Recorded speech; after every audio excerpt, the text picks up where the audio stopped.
Hello there, my name is Richard. The first time you see my channel, I usually review cartoon series, anime series, or subject could be random. And today will be an anime series called Seven Seeds. This actually is based on a manga made of, 2002? Yeah, it lasted a couple of years. In fact, it lasted over 120 chapters. When I'm telling you this, usually I don't give you that much information about what I'm watching, but this is one of the perfect examples. It's time to get information out of me because the first episode of Seven Seeds is hard to watch. I mean, you have to understand the first episode was 10 chapters in one episode. That is so unheard of. I mean, I heard of others like for example Dragon Ball Z or My Hero Academia. They showed me 3 to 4 chapters per episode once in a long while. This one actually dragged 10 chapters. 10 chapters you can divide by 2 episodes, but you understand you have to basically give us 22 episode full season under 420 chapters in a show. So yeah, that's basically, you can stretch up to maybe 50-60 episodes, and they can't because they don't allow to one season. So you can see they kind of trying to fix this and shove all the information you can, or you cut all the parts to make this show to work.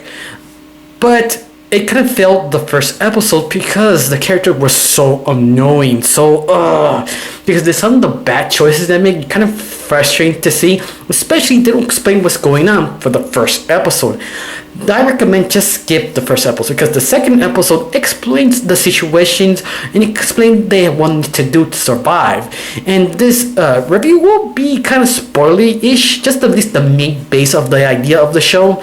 And the whole show idea is basically it were a project. The scientists decided to give a few group of people a fighting chance because our meteor will crash and kill everyone. But it's not just Japan. Other different nations decided to do the same thing. But we will focus on Team, I think Summer.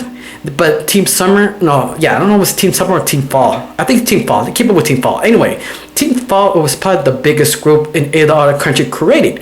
But the reason this is because the scientists wasn't sure how to do this. One, give a bunch of people who are successful or failure. Because they don't, in the very end, if you get a bunch of people successful, everything they need to survive, doesn't mean mentally and physically will be succeeding. Because they show you someone like a firefighter breaks down even less than 2 years because he couldn't handle it. So they decided to make 2 teams to make sure this will be successful. The people who survive will build and create more people. That's why they actually have this kind of strange strategy to be smart, attention, and beauty, so they can over-sexualize themselves and be distracted each other to actually have kids.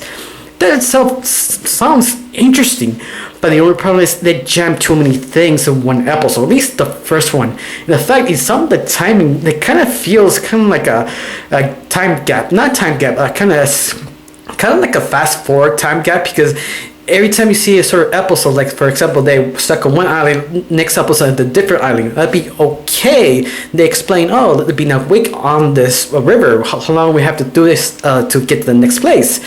But the same episode, they go to the same place, they're just talking a few seconds and almost like a time skip happening during this conversation. It's kind of weird, not confusing, it's weird and you do notice this.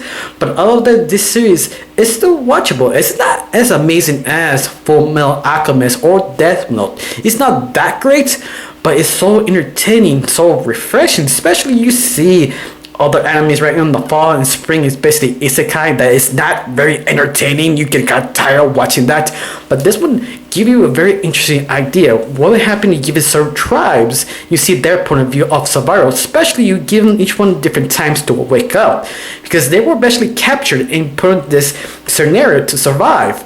But that doesn't make it so interesting because you see everybody's point of view. Someone who will wake up 15 years earlier than them, 5 years, 2 years. And you see how they evolve more caveman-like. Or all of them, they're just happy-go-lucky. Kind of show you example how each character react at different time, how long they actually been in awake and trying to survive. You can see kind of their own kind of morals, the ideas, their hopefulness being up quickly over time. But at the same time, it depends on the person, how hopeful they really are. And that itself makes this series so interesting to watch because you don't actually expect it. Of course, I may warn you, this show is still not that perfect. They have little flaws here and there. But all of that, it's refreshing. You can actually breathe. That in itself makes this series kind of worth watching. Of course, I'm not recommending automatic go watch it right now. If you don't want to watch it right now, put it in your Netflix. I've got to watch this later list because it is worth watching. Especially it's so enjoyable, so interesting. I mean, of course, I kind of wish they had more episodes to stretch some of the ideas, but because they have little time, you can see some of the little quickness here and there, kind of surprise you sometimes. But at the very end, it's worth watching. Well, it's worth watching, definitely. It's something that's fun and enjoyable, especially how the art style feels so kind of cutesy. I mean, it doesn't ruin the series, but it's kind of weird to see that, especially the survival kind of show. But it sort of works because how downgraded it is, how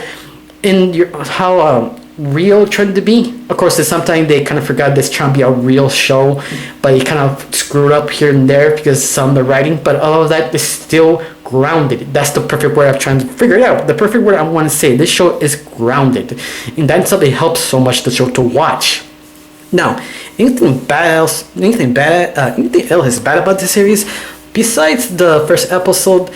Not really, just a fact tracking. Anything that is just enjoyable. And I have to rate this. I have to give it at least an honest 8 out of 10. I got nothing else to say. Thank you for watching. Don't forget to subscribe and have a wonderful day.